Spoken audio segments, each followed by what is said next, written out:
요한일서 3장 13절로 4장 6절까지 말씀, 제가 먼저 13절 말씀 봉독합니다. 한 절씩 교독하겠습니다.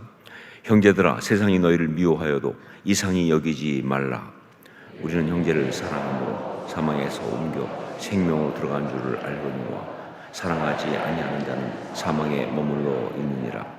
그 형제를 미워하는 자마다 살인하는 자니 살인하는 자마다 영생이 그 속에 거하지 아니하는 것을 너희가 아는 바라. 그가 우리를 위하여 목숨을 버리셨으니 우리가 이로써 사랑을 알고 우리도 형제들을 위하여 목숨을 버리는 것이 마땅하니라. 누가 이 세상의 재물을 가지고 형제의 궁핍함을 보고도 도와줄 마음을 닫으면 하나님의 사랑이 어찌 그 속에 거하겠느냐. 자녀들아, 우리가 말과 혀로만 사랑하지 말고 행함과 진실함으로 하자. 이로써 우리가 진리에 속한 줄을 알고 또 우리 마음을 주 앞에서 굳세게 하리니, 이는 우리 마음이 곧 우리를 책망할 일이 있어도 하나님은 우리 마음보다 크시고 모든 것을 아시기 때문이라. 사랑하는 자들아, 만일 우리 마음이 우리를 책망할 것이 없으면 하나님 앞에서 담대함을 얻고 무엇이든지 구하는 바를 그에게서 받나니, 이는 우리가 그의 계명을 지키고 그 앞에서 기뻐하시는 것을 행함이라.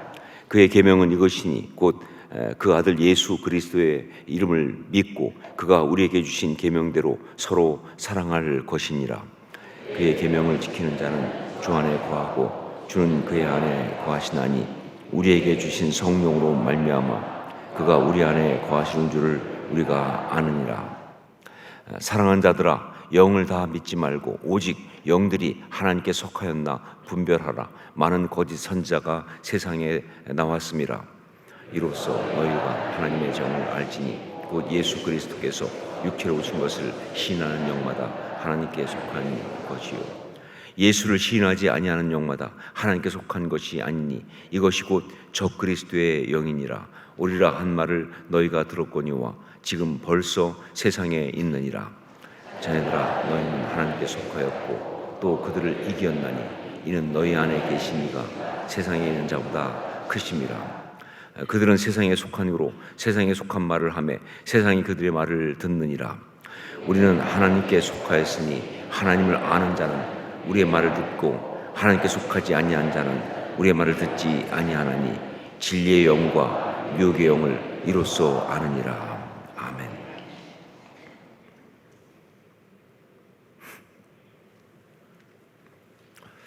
잔느 규용이라고 하는 분이 있습니다. 잔느 규용, 17세기 루이 14세 때 프랑스에 살았던 여자분입니다. 아마 여기 있는 분 중에서 그 이름을 들어본 분들이 그렇게 많지 않을 겁니다. 아는 분도 물론 계시겠지만 그럴 정도로 사실 교회사 쪽으로 보면 그렇게 유명한 분이 아니에요. 교회 역사를 배우면서 굳이 배우는 그런 이름은 아니다. 하지만 잔느 규용은요, 그 영향력이 모라비안이나 그다음에 퀘이커, 진젠도프, 이런 소위 말하면 영성의 어떤 숨겨진 근맥들에게 그대로 가 있습니다. 그러니까 영성의 어떤 흐름, 이 시대에 특히 가장 순수한 아름다운 영성이라고 하는 그 파트를 본다면 거기에 잔느 규용의 영향이 쫙 들어가 있어요. 그런 사람입니다. 거기다가 요한 웨슬레에게도 어마어마한 영향을 미쳤죠. 허드슨 테일러도 마찬가지죠. 하여간 이 시대 가운데 영적인 어떤 순수성을 가지고 하나님 앞에서 복음의 어떤 그런 아름다움을 가지고 나갔던 사람들에게 굉장한 영향력을 미쳤던 그런 정말 귀한 신앙의 사람입니다. 그게 바로 잔느 규용이에요. 1648년 프랑스 귀족 집안에서 태어났습니다. 어려서부터 잔느 규용은요, 신앙이 아주 신실했어요. 그래서 어릴 때 이제 프랑스의 캐톨릭 배경이니까 이 수녀원에 가서 성장을 했는데 정말 자기는 수녀가 되고 싶었어요. 그래서 정말 주님을 섬기고 싶었고, 그리고 정말 그 신앙의 사람들의 어떤 책을 읽으면서 너무 평생 주님만 섬기기를 원하고 그렇게 있었는데, 그런데 현실적으로는 16살 때 부모님에 의해서 무려 22살이나 많은 귀용이라는 남자와 결혼을 했습니다. 이게 잔느 귀용의 잔혹사, 고난의 이야기의 시작이에요. 16살 때 22살 많은 귀용이라는 사람과 결혼을 했는데, 그때부터 삶에 정말 어마어마한 고난이 오기 시작합니다. 물론 그 전에도 잔느 귀용은 아버지는 참 좋았어요.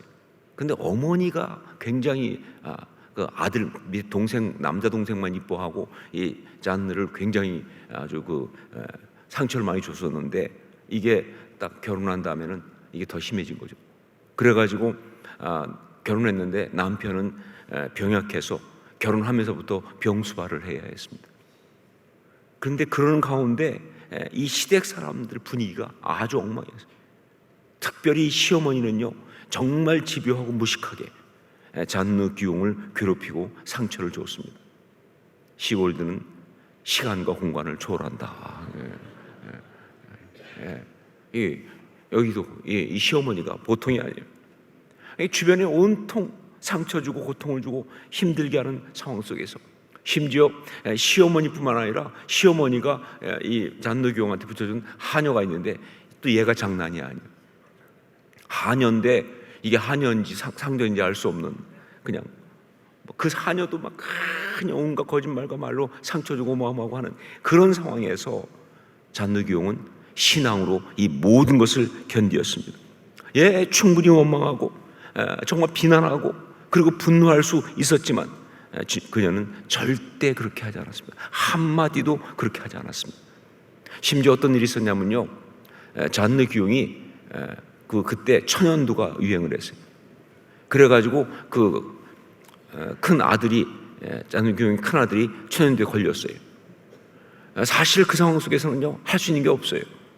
그래가지고 원래대로 하면 일단 격리를 해야 됩니다. 잔느도 그렇고 그 다른 아들도 그렇고 다 이제 격리를 해야 되는데, 시어머니가 고집을 피운 거예요. 너는 거기 가서 지켜라 막. 그래가지고 잔느가 꼼짝없이 그 옆에 지키다가 잔느 귀용도 천연두에 걸리고, 그 둘째 아들도 천연두에 걸려가지고 둘째 아들은 죽었어요. 잔느는 사실 굉장히 미모가 뛰어난 여자였는데 천연두 걸리면서 그 미모를 다 잃어버렸어요. 그런데 한마디도 그 시어머니를 원망하지 않았어요. 그렇게 무지하게 했지만 한마디도 원망하지 않았어요. 자, 그러면서 이렇게 하는 가운데 그녀의 신앙은요, 정말 그 당시 주변에 불편해하는 사람들이 핍박을 할 정도로 아주 순수하고 귀한 신앙으로 그렇게 자라났고요. 그 결과 말씀드린 것처럼 그 주변에 잔느 귀용이 책을 많이 썼는데 책은 전부 다 자기 이야기입니다. 근데 그것이 아주 굉장히 아름다운 역사를, 영적 역사를 주변에 끼치면서 영향력을 끼치면서 그렇게 나갔던 것이죠.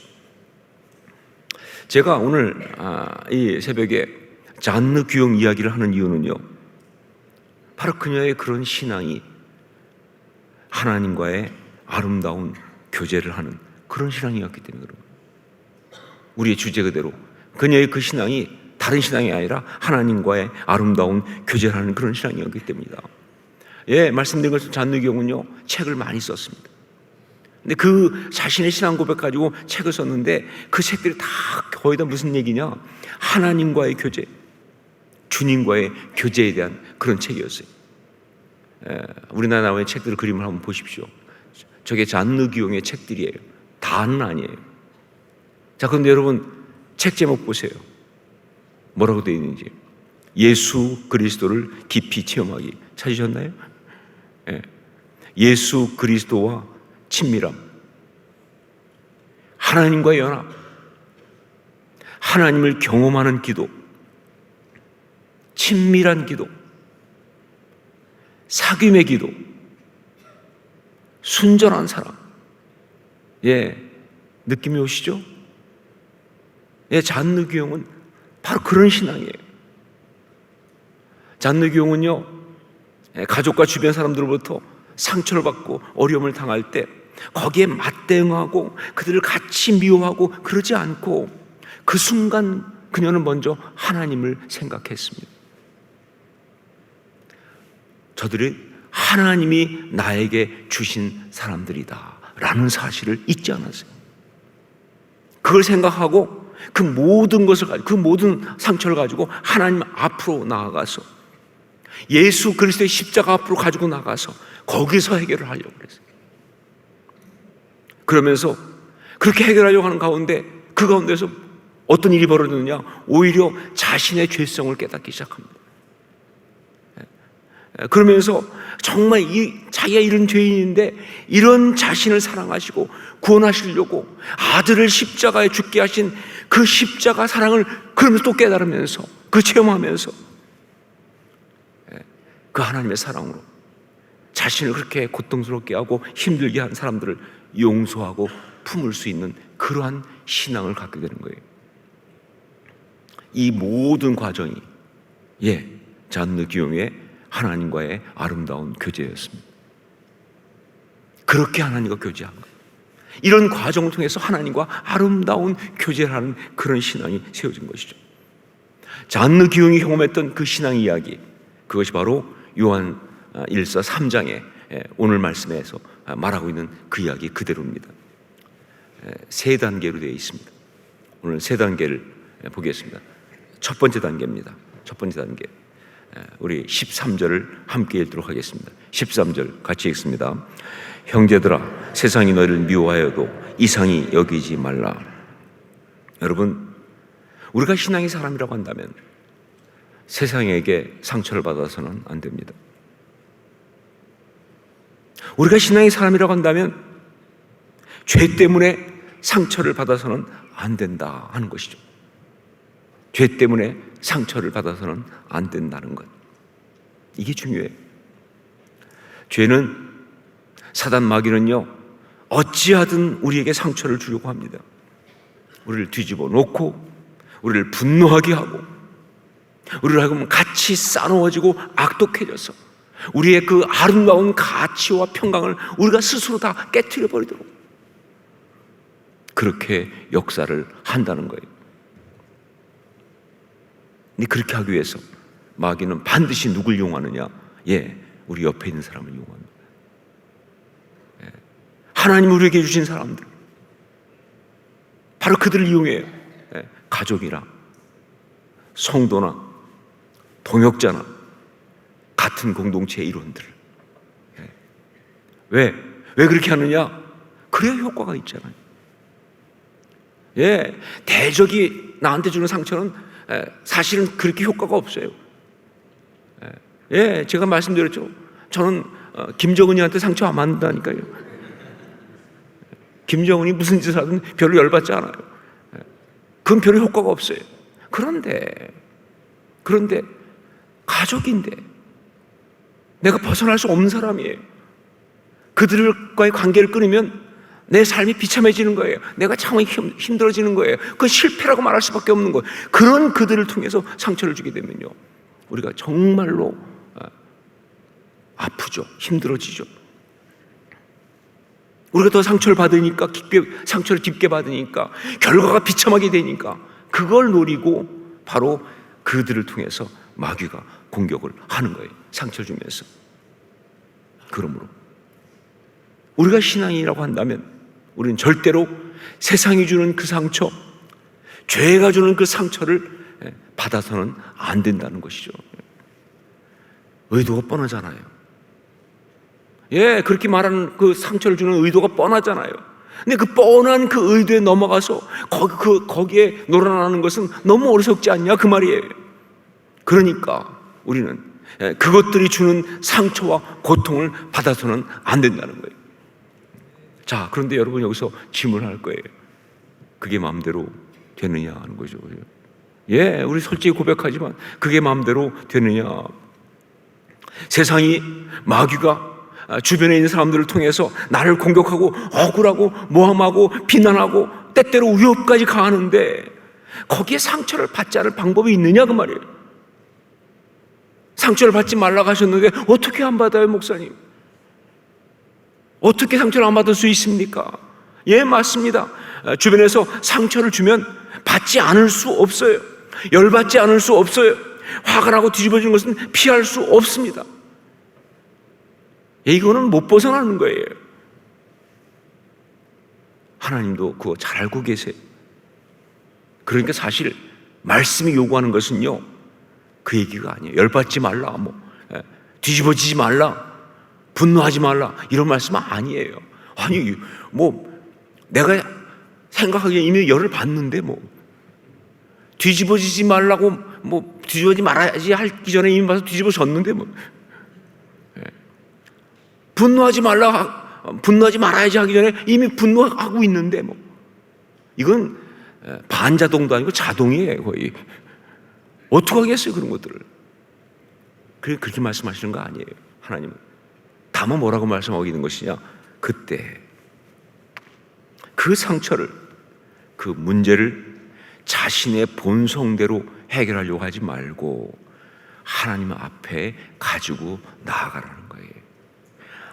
아주 작은 차이지만 이 차이가 어마어마한 걸 만들어냅니다. 이게 신앙이에요. 그때 이 본성대로, 그때 내 마음대로, 내 생각대로 반응하는 것과 그 순간 정말 힘들지만 그래도 잠깐 홀드하면서 그걸 하나님 앞에 가지고 나가는 것, 십자가 앞에 가지고 나가는 것, 이게 어마어마한 차이가 있습니다. 이게 바로 신앙인이 죄에게 상처받지 않는다는 것의 의미예요. 우리가 죄에게 상처받지 않는다는 것의 그 뜻이에요. 하나님 앞에 가지고 나가는 거예요. 십자가 앞에 가지고 나가는 거예요. 잔느 귀용의 경우도요, 시어머니에게, 가족들에게, 그리고 하녀에게, 심지어 나중에는 그 주변 당국자들과 교권주의자들에게 정말 상처 많이 받았습니다. 바스티유 감옥에 7년을 갇혀 있었으니까요. 그런데 그 모든 것을 향해서 혼자 막 뒤집어지고 분노하고 악다구니 쓰고 마주 싸우고 나오고라도 얘기하고 막 같이 비난하고 니들이 정말 마귀의 앞잡이들이라고 막 얘기하고 그러지 않았어요. 그거를 다 십자가 앞에, 하나님 앞에 가지고 나갔어요. 그래서 그녀가 그렇게 존귀하고 아름다울 수 있었던 거죠. 여러분, 세상에게 상처받지 마십시오. 죄에게 상처받지 마십시오. 모든 고통과 상함과 분함과 억울함과 답답함과 비참함을 하나님 앞에 가지고 나가십시오. 십자가 앞에 가지고 나가서 거기서 처리하세요. 이게 신앙인의 기본이고 첫 단계예요. 두 번째 단계 말씀드립니다. 두 번째 단계 16절 말씀을 함께 읽겠습니다. 16절 같이 읽습니다. 그가 우리를 위하여 목숨을 버리셨으니 우리가 이로써 사랑을 알고 우리도 형제들을 위하여 목숨을 버리는 것이 마땅하니라. 여기에는 두 가지 스텝이 있어야 합니다. 이 두 번째 단계에는 두 가지 스텝이 있어야 되는데, 첫 번째는 뭐냐? 자신의 죄성을 발견하고 자기가 얼마나 흉악한 죄인인지를 깨닫는 거예요. 여러분, 우리가 세상에게 상처받는 것은, 우리가 죄에게 상처받는 것은 대부분 뭐냐? 스스로 의로워서 그래요. 좀 더 심하게 말하면 교만해서 그렇습니다. 왜 그 세상의 죄 앞에서 뒤집어지느냐? 정확히 말하면요, 무게중심이 높아서 그래요. 무게중심이 높으면요, 아래를 치면 바로 뒤집어져요. 심한 경우는 그냥 별로 치지도 않는데 혼자서 막 뒹굴어요. 교만하니까, 의로우니까 자기가 스스로, 그러니까 상처받고, 그러니까 뒤집어지는 거예요. 그런데 하나님 앞에 나가서 그 문을 가지고 나가서 다 보면요, 거기서 가장 먼저 뭐가 보이느냐? 자기가 얼마나 죄인인지, 자기가 얼마나 교만한지, 자기가 여전히 그 자아가 살아서 정말 움직이고 있는, 정말 죽을 수밖에 없는 그런 죄인인 것을 갖다가 내 속에 이기심이, 내 속에 욕심이, 내 속에 어떤 그런 교만이 판을 치고 있는 그 자아가, 정말 흉악한 자가 죽은 줄 알았는데 이게 또 살아서요, 막 고집 피우고 있는 그 어떤 추한 자신의 죄됨을 다시 보는, 이거 봐야 돼요. 이 스텝이 중요합니다. 예, 잔느 기용도요. 시어머니 때문에 또 그 하녀 때문에 또 자신의 형제들 때문에 정말 상처받으면서 주님 앞에 나갔어요. 가서 엎드려서 정말 그 주님 앞에서 이제 간구할 때 정작 그 주님 앞에 나가서 그녀가 본 것은 뭐냐면 자기 안에 있는 죄성이었어요. 예, 원래 처음에는 그들을 고발하기 위해서 간 거예요. 그들을 고발하고 그러면서 그 억울함을 하소연하기 위해서 갔는데 정작 가서 그 십자가에 고발한 건 자기 자신이에요. 이게 신앙입니다. 여러분, 말씀 묵상할 때도 그렇잖아요. 말씀을 보고 그 말씀 앞에서 다른 사람을 고발하고 있으면 그거 미안하지만 신앙이 아니에요. 교만하지 마라. 이 말씀은 그 인연이가 들어야 되는데. 저도 전 그런 유혹이 많죠.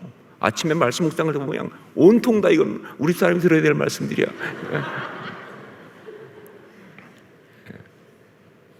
그거 유혹입니다. 그 유혹이에요. 그 신앙 아니에요. 내가 고발당해야 돼요. 내 죄성이 고발당해야 돼요. 잔느 기용도 그랬어요. 그렇게 상처받았고 그 모든 걸 가지고 십자가 앞에 고발하기 위해서 나갔는데 가서 정작 고발한 건 자기 자신이에요. 예, 십자가는 대적과 미운 놈을 못 박는 곳이 아니고요. 여러분, 십자가는 마귀를 못 박는 곳이 아니에요. 십자가는 나를 못 박는 곳이에요. 나의 이 죄된 자아를 못 박는 곳이에요. 자신의 죄성, 죄인됨을 발견하고 깨닫는 것, 이것이 바로 첫 번째 스텝이라면, 두 번째 스텝은 그런 자신을 구원하시기 위해서 십자가에 대신 죽으신 하나님의 그 사랑을 새삼스럽게 발견하는 거예요. 근데 거기서 끝나면 안 되죠. 그럼 비참하잖아요. 그런데 그 순간 깨닫는 게 뭐냐? 이런 나를 사랑하셔서, 이런 나를 구원하시려고 그 십자가의 아들을 대신 죽이신 하나님의 그 사랑을 새삼스럽게 발견하는 것, 이게 두 번째 스텝이에요. 그가 우리를 위하여 목숨을 버리셨으니 우리가 이로써 사랑을 알고, 예, 주님이 나 같은 죄인을 위해서 목숨을 버리셨습니다. 우리가 바로 그 사랑을 받았습니다. 예, 십자가 그 대속의 은혜, 그 대속의 사랑은 참 신기해서, 예, 정말 제대로 깨달으면 깨달을 때마다 정말 새로워요. 예, 고백할 때마다 감격스럽습니다. 똑같은 이야기잖아요. 그런데 똑같은 이야기인데 고백할 때마다 이게 처음 고백하는 것처럼 그렇게 새롭고 그렇게 감격스러운 게, 그게 십자가의 역사예요. 어떻게 이러실 수가 있어요, 주님? 어떻게 이러실 수가 있어요? 어떻게 나를 이렇게 사랑하실 수 있어요? 이게 두 번째 스텝이에요. 이 두 번째 스텝이 있어야 두 번째 단계가 완성되는 거죠. 세 번째 단계입니다. 세 번째 단계, 20절을 함께 읽겠습니다. 20절 같이 읽습니다. 이는 우리 마음이 혹 우리를 책망할 일이 있어도 하나님은 우리 마음보다 크시고 모든 것을 아시기 때문이라. 하나님의 마음을 품는 겁니다. 하나님의 관점으로 모든 걸 바라보는 것입니다. 그리고 하나님의 뜻이 이루어지도록 믿고 신뢰하고 순종하고 나가는 거예요. 하나님의 마음을 품는 것, 하나님의 관점으로 이 모든 것을 바라보는 것, 그리고 하나님의 뜻이 이루어지도록 믿고 신뢰하고 순종하고 나아가는 것. 이 세 가지, 이걸 말합니다. 세 번째 단계. 여러분, 나의 이기적인 마음으로는요 절대 용서 못합니다. 좁은 나의 관점으로는요 절대 품고 갈 수가 없어요. 결국은 둘 중에 하나가 죽어야 합니다. 결국은 공동체는 깨져야 돼요. 결국은 우리는 함께 갈 수가 없어요. 그러면서 거기에 속한 모든 사람들은 다 피 흘리고 고통해야 합니다. 누가 원하는 거니까? 이게 누가 원하는 겁니까? 이게 마귀가 원하는 거 아니에요? 이게 마귀가 원하는 대로 되는 거죠. 그런데 하나님의 마음을 품게 되면, 하나님의 관점으로 이 모든 걸 바라보면, 그렇게 뒤집어질 일도 아니다 하는 거죠. 아니, 뒤집어질 수 없어요, 절대로. 뭐 이렇게 목숨 걸고 자존심 세울 필요 없어요. 얼마든지 용서할 수 있습니다. 품고 함께 갈 수 있습니다. 오히려 그렇게 용서하고 품으면서 우리가 세상에 속한 사람이 아니라 하나님의 사람, 그리스도인인 것을 증명하고 누릴 수 있으니 감사할 때가 있어요. 오히려 감사하다. 내가 하나님의 사람인 것을 증명할 수 있잖아요. 내가 하나님의 사람인 것을 갖다가 누릴 수 있잖아요. 그래서 오히려 하나님께 감사하는 역사가 있는 것, 이게 바로 하나님의 뜻이 이루어지는 것이다. 여러분, 지금 말씀드린 세 단계, 이거는 바로 십자가의 사랑을 실천하는 것, 그겁니다. 십자가의 사랑을 실천하는 것, 이게 바로 잔느 귀용이 보여줬던 참 신앙인의 삶의 모습이다 하는 것이죠. 우리는 그렇게 믿고 그렇게 살아갑니다. 다른 거야. 신앙생활은 그렇게 하는 거예요.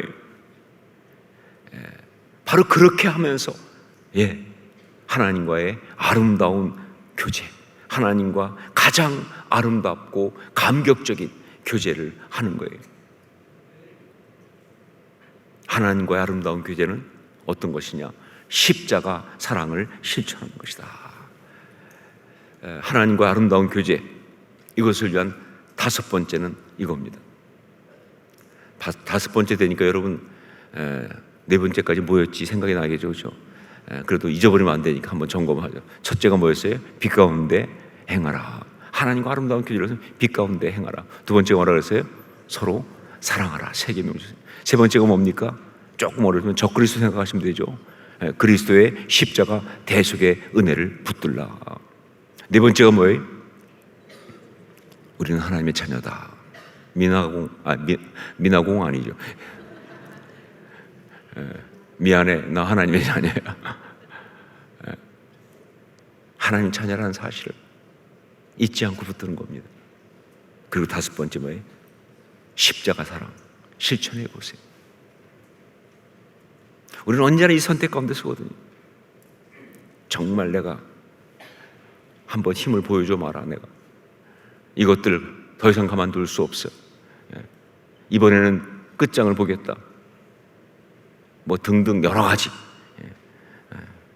그냥 대충 말하려고 했는데 갑자기 감정이 들어가네, 제가. 하도 연습을 많이 해가지고.